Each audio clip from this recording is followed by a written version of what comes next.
realized I've just been filming without the light even on.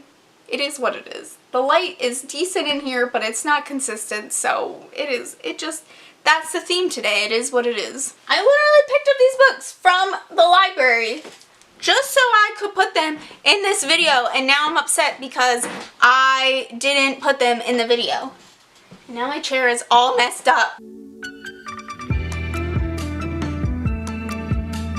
Hey, what's up? I'm Allie, and welcome back to my channel. Today I'm gonna scratch my nose first. Today I am going to be doing my October wrap up, and it is something else. Most of these books you would have already heard about and my thoughts and feelings on them if you watched either one of my October reading vlogs. I like to do a wrap up and tell you guys all my thoughts and feelings here in one place and give you my ratings and things that you might actually care about, you might not, I don't know. So yeah, it's probably going to be a long one because I did read 15 things in October. If you guys saw my TBR, it was pretty long, and I ended up reading a good bit of those books. I also did a reading bingo board. I managed to finish pretty much all of the bingo board except for one prompt. So upset that I couldn't finish that one prompt in time, but it is what it is. We're moving on. I'm not stressing about it. I wasn't stressing about it then. I'm not stressing about it now. Basically, what ended up happening is that, yes, I knew I had to condense my TBR to some extent, and I told myself that I could use the books at most 2 of the prompts, is what I should say. So if I read a book, it could fit 2 of my reading bingo prompts, and that was it. It couldn't fit for any more than that. And that worked out really well. I had to do a little bit of reorganizing, but I think that it worked out. As always, there's going to be timestamps listed down below, except for this time it's just going to be by title. I am going to do this in order of which I read them so that we can see the progression of my bingo board as it filled up. If you're looking for a specific title and thoughts and feelings on that, you can check out the timestamps below. But let's get into this. I read a total of 2,222 pages. What a satisfying number. Originally it was like equivalent to like 18,000 pages. That was if I would have physically read everything. I don't count my audiobook pages. The first thing that I read for October was These Witches Don't Burn. I participated in the Hocus Pocus readathon. One of the things was to read a book with a witch main character. I thought this was great because it has multiple witches in it. It's basically about this girl who notices that there's some weird stuff happening around town, and she has to gang up with her ex-girlfriend in order to kind of solve what's going on. There's like weird stuff happening at parties. There's like a weird fire that is set ablaze at this party, and she realizes that it's blood magic and that means someone dark is after them, and she thinks that they might specifically be after her and her ex. So they have to investigate to figure out what is going on. I thought this was okay. The writing is very similar to Undead Girl Gang, I thought, but this one, the characters were just a little more interesting and a little more fleshed out. No pun intended towards Undead Girl Gang. But I just thought this one was just a little better done. It is kind of high school drama type. It was okay. I do believe that there's going to be a sequel to this, but I'm honestly okay with where it left off. It was just a fun read. I honestly can't tell you a lot of the major plot points thinking about it right now, so that probably says something about it. And I ended up giving this a 3-star. This did fulfill the witch main character prompt on my board. Next we have Pumpkinheads. Has it really been that long since I read Pumpkinheads? That was such a cute read. I've thought about it a lot just because it's been so cute. This is a graphic novel, and it is set at like this kind of like fall festive theme park type thing. And basically this is the last year that this guy and this girl, they're gonna work together, and they want to make the most of their last night together. So they go and they are exploring the rest of the park, and all these crazy things are happening across the park, and they have to stop and help people, but they're trying to find this girl that he likes that he has never spoken to, and she's like, you know what, you gotta live your life, let's go find her. It's about them expressing their friendship together, their fears about just not having each other after this, and just what happens after they stop working there. And it was just really, really cute. I really, really liked it. I wish we had like a fall theme park around here. It just seemed like so much fun, and I give this a 4.5 out of 5 stars, and this was to complete a spellbinding atmosphere, which it was. I love the drawings. It was so cute. Also by rep. Next we have Moonstruck, Volume 2, Some Enchanted Evening, and honestly I went into this because if you don't know, I didn't like Moonstruck Volume 1 that much. And I went into this because I saw the cover and it was a guy and a girl fairy, and I was like, oh, this one must follow different characters. It doesn't. They're just additions to the story. It follows the same characters, and the same problems from the first one persisted through this. Basically, the main girl character and her girlfriend, they're not very good at communicating. I don't think they're very good together. They don't have much in common. They're constantly fighting and bickering over a whole lot of nothing usually, and they just fight for no reason. So the same problems there persisted in this one, so there wasn't any clearing up of that, of kind of solving their issues, any type of resolution in sight, none. And then on top of that, this was just kind of a weird, it's like these fairies run this like frat house and they're like throwing a party and they can capture people there and they have to find a way to like get them out. But the problem is they don't even like the people that are trapped there. So it was like, I don't really understand any motivation here. It just isn't a very good storyline, and the characters just don't really fit together, and it's just odd. I ended up giving this a 2 out of 5 stars, and this fit for female protagonist. Next we have Misery.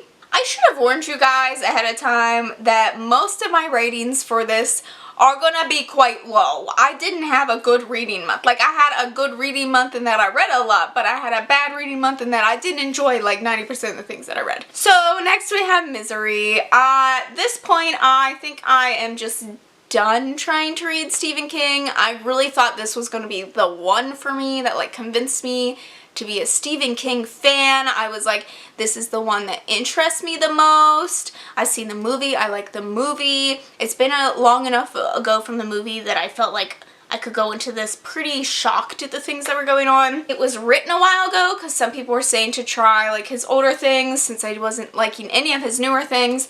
So I really thought this was going to be the one. It's about a woman who finds one of her favorite authors has wrecked on the side of the road, and she takes him back and is nursing him back to health. The problem is that's not at all what she is doing, and yeah, she basically kidnaps him and keeps him prisoner and makes him write a sequel to the series that he said he had completed because she loved it so much, and it just couldn't end the way that it ended. Anyone who knows the premise of this is that she essentially tortures him. She's a little crazy, and yeah, people are like, oh my, you're gonna just like be gagging at some of these scenes, like they're just so gruesome, and I personally just didn't feel that way at all.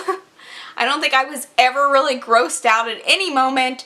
The gore level is really low on this in my opinion. I've read YA fantasy with more blood and guts, and it just, I don't know, it was just really boring. It was a whole lot of nothing really happening, and you get snippets of the book that he is writing, and like, I didn't care about any of that. I did not care about Misery's story. It just felt so dragged out, and there's always a mention of rats. I'm so over the rats. Is there a Stephen King book that doesn't mention rats? Like, I'm over the rats. I don't understand. So I ended up just, it just wasn't a good time. I gave it a 2 out of 5 stars. This completed the horror I had originally had. It was supposed to be for a book that frightens you, but it didn't work for that. It didn't scare me at all. I was fine after reading it. But I did mark it for horror since I think that is what it is marketed as. So then we have Gideon the Ninth, and never have I read a book where I've reached the end and I've been like, what did I just read? Also, I love it. Like, I could not really tell you anything that really makes any sense about this book, but I still really enjoyed it. So Gideon the Ninth is this sci-fi kind of story. It takes place, there's like kind of like these 9 different planet type things, different sanctions that live under this like king. I don't really know what she would be considered. Gideon and Harrow, who are both from the ninth kind of realm planet type thing, and that you can be like born a necromancy type person, and they're very skilled and powerful, and you also get like they're basically bodyguard type things, which is what Gideon is, and they have been asked to come compete to kind of ascend to like a godly likeness, and they compete in like these necromancy type tests and things like that. A lot of the people in the house that they go to, it's like a decrepit mansion, a lot of the people there don't really realize that there's like a test going on, and as they do, like murders start happening and no one can figure out who the murderer is, and there's just like all these different layers to it. It was kind of weird because they never really go into describing the magic system. It's basically like when they have conversations about the magic working, it's as if they already know what's going on, which you would assume is realistic. Like they're not going to lay down the basics for someone else who is considered like a mastered. I understood why it wasn't explained, but I wish there was more explanation, at least towards Gideon, who is not a necromancer. I wish there would have been more explanation so I really understood like how the rules of this world worked, but you don't really get that. It's whatever. I personally didn't think that it really took away from it. I just had to reread certain parts and be like, okay, I don't think I really understand this, but I don't think it matters that much that I don't understand. Pretty much the only thing I'm really taking points down off of, but the rest of it was fantastic. It was dark, it was gritty, there's a lot of cursing, which I always give extra points for. I love Gideon, who's very unapologetic. This is listed as lesbian fiction, but I wouldn't put it really in that. There are hints that Gideon has attraction towards women, but I never ever felt like a romantic feel anywhere. I think it is assumed that there was like a romantic kind of connection happening, but I personally never got that. I enjoyed it just as it was either way. Just a little note to you guys who think you're gonna go into it and it's like a full lesbian story. I never really saw that. I give this a 4.5 out of 5 stars. I really enjoyed it. It was so good. It was so just enough action, just enough information kind of mixture. And I ended up reading this for Frightens You and has a powerful villain. Next we have Capturing the Devil, which is the very last in the Stalking Jack the Ripper series, which I absolutely love. I love that series so much.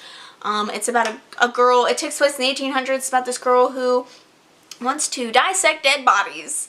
She wants to investigate crimes. In the first one, obviously, she is investigating the crimes of Jack the Ripper. And then each book follows some different kind of famous killer in history. And I've really, really enjoyed them. The book before this one, I didn't care so much about, which was Escaping from Houdini. And then we get to Capturing the Devil, which I feel like it really lost the point of the story in this one. Like, this was just an added one that had nothing to do with the actual killing and murder investigation. It had more to do with Thomas and Audrey Rose and their connection, and that was pretty much it.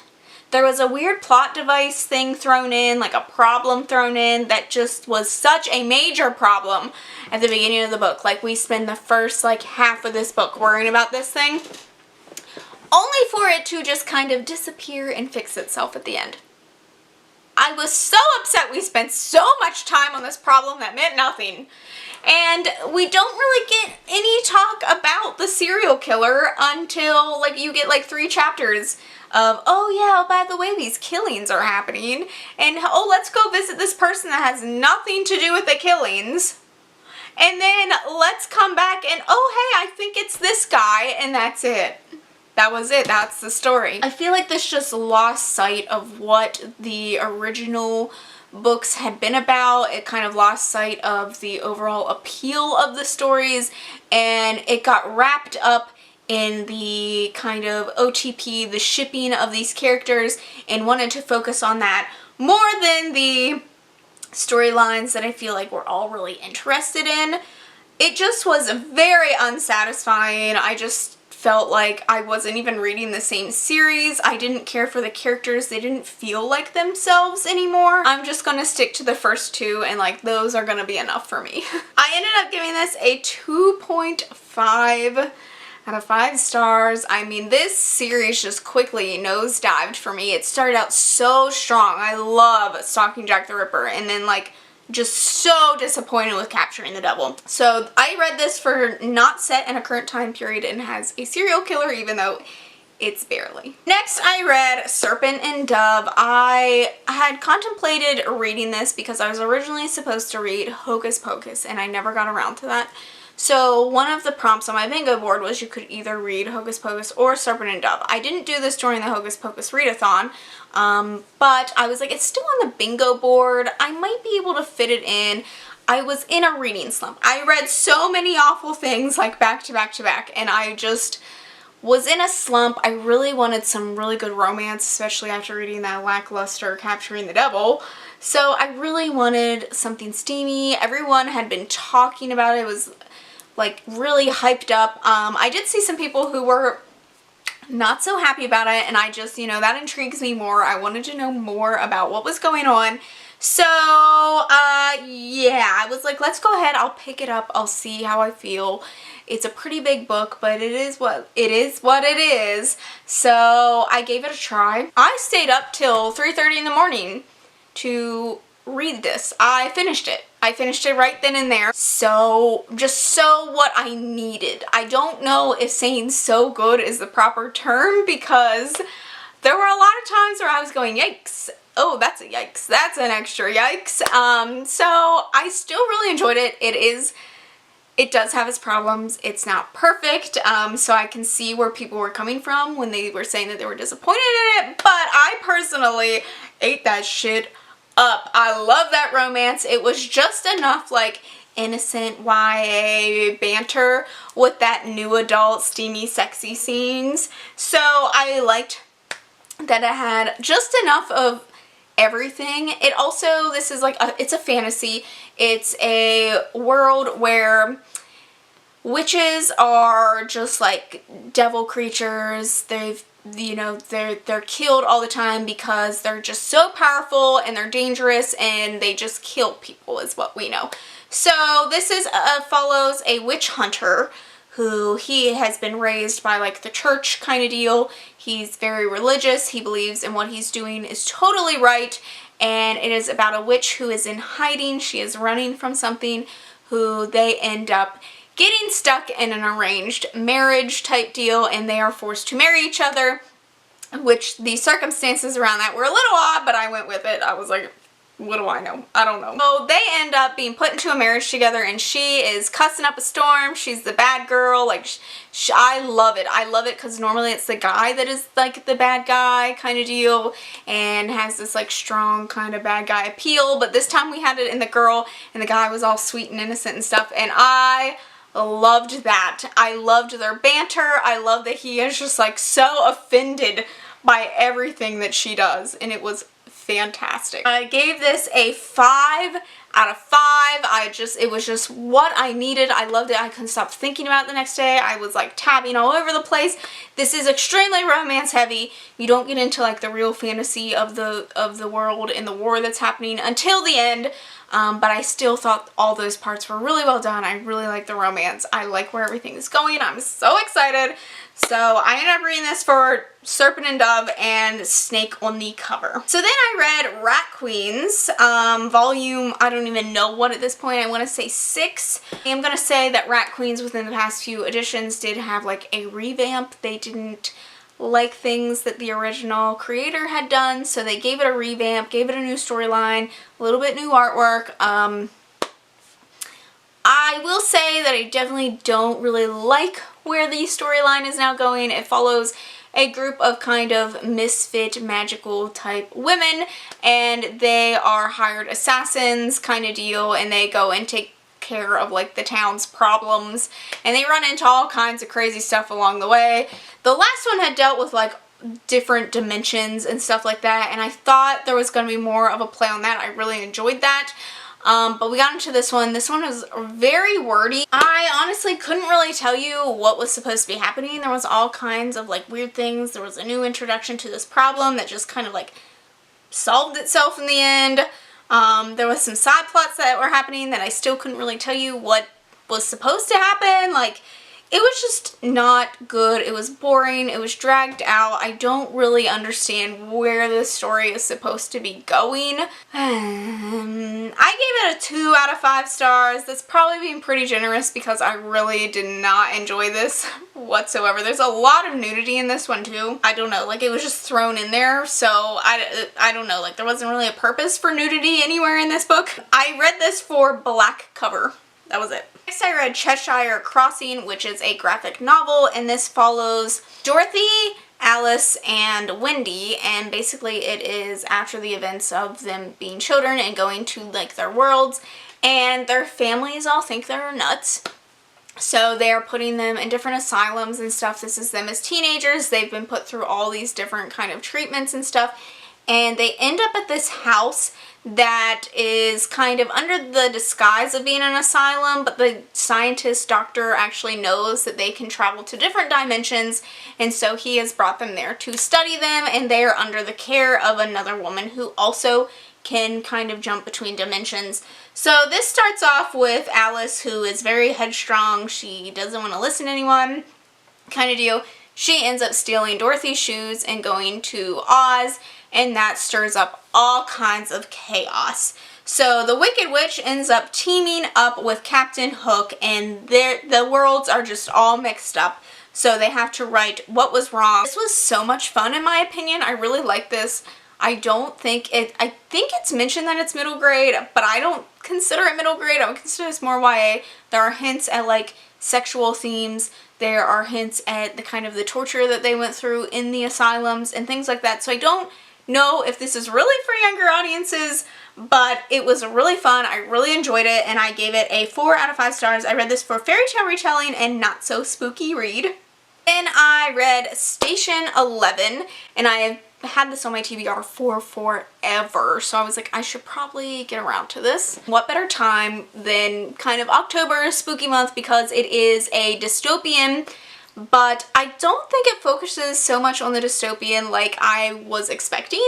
It's about a Shakespearean troupe that is kind of going around in this dystopian world to kind of cheer up spirits and blah blah blah. I will say this isn't like a zombie apocalypse or anything like that. It is basically this flu has come and has wiped out like 90% of the population or more, and this is just them kind of surviving after that and just dealing with the fact that there's no electricity and there's like no vehicles, and they just have to make do with what they have and things like that. But this focuses more on their life before this flu hits and how they're kind of connected, and I really like that. It was more of like a drama thing, more like the friend drama, how they're all kind of connected to like one person in the end. You do switch between the past and the present. The present, there is more of like an eerie thing going on where like members of the troupe are going missing and they don't know why, and they're trying to figure out why. And they also come across this group that is kind of believes in like some crazy religion thing. So there's some ooky spookiness happening in the dystopian world. But most of the previous life before the flu is definitely, the past is definitely more dramatic type thing. It's following their lives then, and that was really more interesting than I thought it was going to be. I really enjoyed this. I gave it a 4 out of 5 stars. I read this for dystopian and spooky setting because the dystopian world is pretty spooky. Next, I read the Stranger Diaries. It's about this teacher, and she teaches like literature, and her favorite are these gothic horror mystery type books. And one day one of her co-workers is killed, and it is in the way that mimics the way that characters have died in her favorite story, The Stranger. She always keeps a diary, and one day she comes home and someone else has written in her diary, and they've written some of the lines from her favorite story. Well, things just keep happening that are based around this story, and she thinks that this person is out to get her in some way, or at least the people around her in some way. This was good.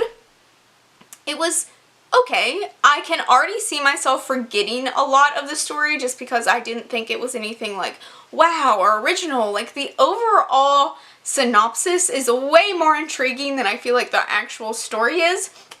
And there was a really interesting avenue that this could have taken, but it ended up going with something totally different, and I was pretty upset, not necessarily upset, but disappointed in the way that it decided to take the events that were happening and who was actually behind these things. It would have been way more interesting if they went with this other route that they had introduced and gone into and everything, and then just decided to drop it for this much more boring scenario. Scenario? Giving this a 3.5, and for this it is a thriller. A thriller and a character has died. Then I read Tunnel of Bones, and this is actually the sequel to City of Ghosts. This is about a girl who has a ghost best friend after she has almost died, and she can go behind the veil and see ghosts. And it's kind of, the first one is about her trying to figure out like her purpose. Why can she do this, and what's the point, and things like why is this happening to her and things like that. It was enjoyable. It wasn't anything crazy. Tunnel of Bones follows kind of a similar situation where she comes in contact with a poltergeist and she has to figure out what to do to help this poltergeist kind of move on. Okay, again, it was fun. It wasn't anything like super crazy or scary. Imagery is really good. I think it's great for middle grade readers. It just kind of always just is like whatever to me. Like it's good, but it's not amazing. I don't really know how to explain it. Like it was enjoyable, but I wasn't wowed by it. I ended up giving this a 3 out of 5 stars, and I read this for Red on the Cover and Paranormal. So then I have the Halloween Tree, and I read this on Halloween. It's a really short J book by Ray Bradbury. I kind of picked this up on a whim just because it had Halloween in the title. It isn't something I would normally pick up, which is the prompt that I read it for because it's more of a classic kind of deal. I think this is categorized as horror. But this is about a group of friends. They have one friend in general who is like the life of the party. Everyone thinks he's amazing kind of deal. And they go trick-or-treating, and their friend hasn't come out. So they go to his house and they're waiting for him, and he comes out and he's very ill. And they're like, we're supposed to go trick-or-treating tonight. And he's like, okay, well meet me at this house. So they go to this house, and there is like this creature there waiting for them. And he takes them like back in time to look for their friend who has disappeared. He's been taken by this creature and he's been taken back in time. So they go through time to find out why they celebrate Halloween and where Halloween comes from and like what their costumes mean. So they go to the different time periods that their costumes come from. And then on top of that, they also find out like what they have to do to save their friend in the end, which I thought was pretty clever. I enjoyed kind of this different levels of like the meanings behind the things that they were doing, and it was fun. The pictures in the physical book are really creepy to say the least. So the pictures in the original book are pretty creepy, but they're really nice drawings. I thought they were pretty cool. There's just like kind of this black and white artwork, and I just thought they were really neat. It was a fun read. Nothing, again, that will probably really stick out to me. I like that I have read it. I feel like I've read some sort of Halloween classic that I should have already read before now. But it was fun. I gave it a 3.5, and this is for something I wouldn't normally read, and spooky word in the title. Next we have His Hideous Heart, and this is a collection of short stories, and these are stories that are retellings of Edgar Allan Poe's original stories. So this was interesting. I enjoyed this. I like the fact that they have the original tales in the back, actually. So you can read the original Edgar Allan Poe stories in the back, and then you can go to the front and read the more modernized kind of retellings. I say modernized, but some of these were like sci-fi, some of these were historical, some of these you can't really tell what they are.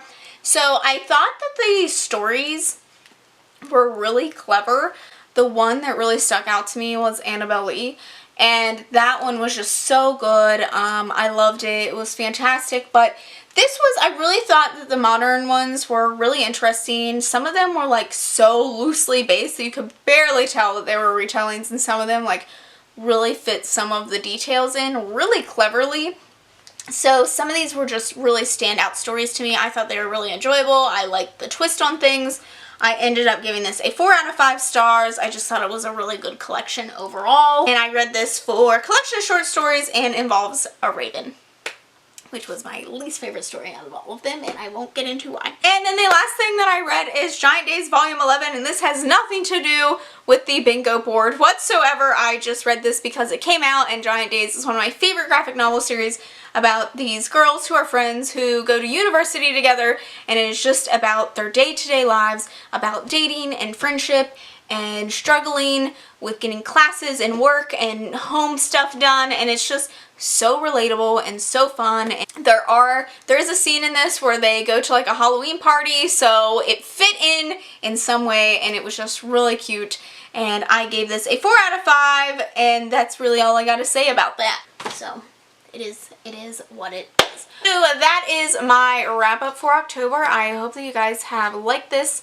Let me know if you read any of these things, if you agree with any things, if you disagree with some of my thoughts and feelings. Let me know. I'm always open to read your comments. Hope you guys have liked this video. Don't forget to subscribe to see future wrap-ups from me. Thanks for watching, and I'll see you in the next one. Bye!